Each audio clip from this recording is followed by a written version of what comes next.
Hand over the child, now. My blood froze as masked men stormed into the ICU, guns pointed at me and the medical staff. My newborn son squirmed in my arms, his tiny face scrunched up against my chest. I clutched him tighter, my body curling protectively around his fragile form.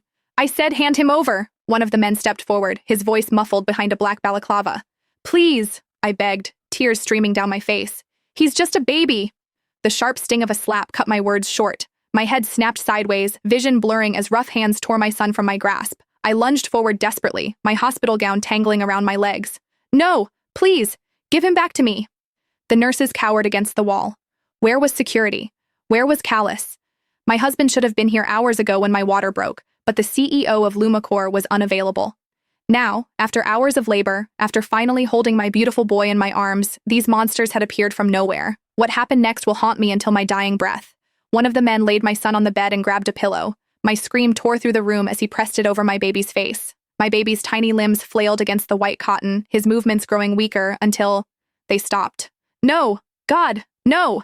I thrashed against the hands holding me back, my throat raw from screaming. The men laughed. They actually laughed, as my world collapsed around me. Someone stepped toward me, the butt of a gun raised. Pain exploded across my temple as he slammed it against my head. I didn't lose consciousness, though I wished I had.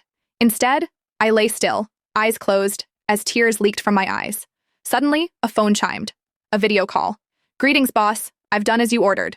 That voice, that familiar, impossible voice. Callus? The man moved the phone, presumably showing the horrific scene. Excellent work. My husband's cool, controlled tone sliced through me like a blade. And Donna? She's unconscious. Perfect. Callus sounded pleased about the murder of his own child. Now all I have to do is gaslight her enough and she'll never be able to live without me. My heart shattered into a million pieces. The betrayal felt so overwhelming that I could barely process it. The father of my child and my husband of 5 years had ordered his own son's murder.